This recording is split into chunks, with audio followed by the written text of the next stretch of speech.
que toute la communauté d'Israël sache donc avec certitude que Dieu a fait Seigneur et Messie ce Jésus que vous avez crucifié.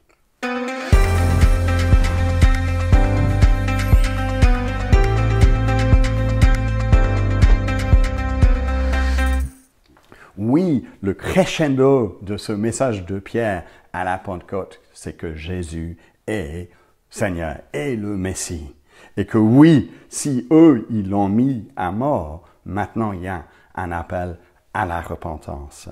Et donc, quelle est la conséquence lorsque nous prêchons Jésus-Christ aujourd'hui dans la puissance de l'Esprit?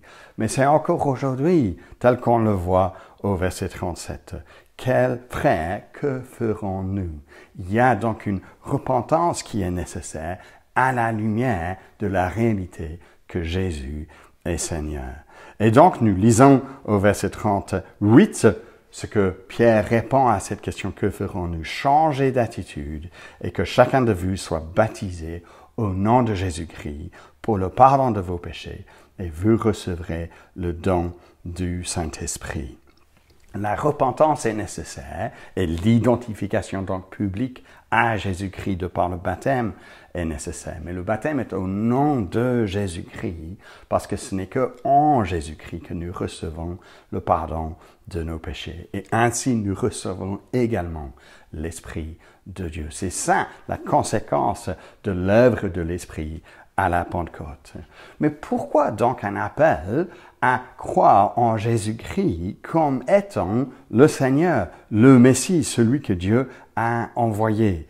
Et donc, à partir du verset 22 de notre texte, Pierre établit, de par les citations du psaume 16 et ensuite le psaume 110, que Jésus, effectivement, est Seigneur. Pourquoi? Parce que Dieu l'a ressuscité à la vie.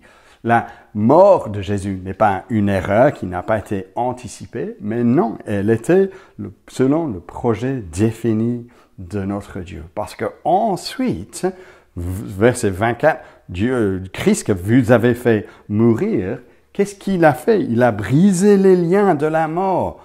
Dieu l'a ressuscité parce que c'était pas possible que la mort le retienne.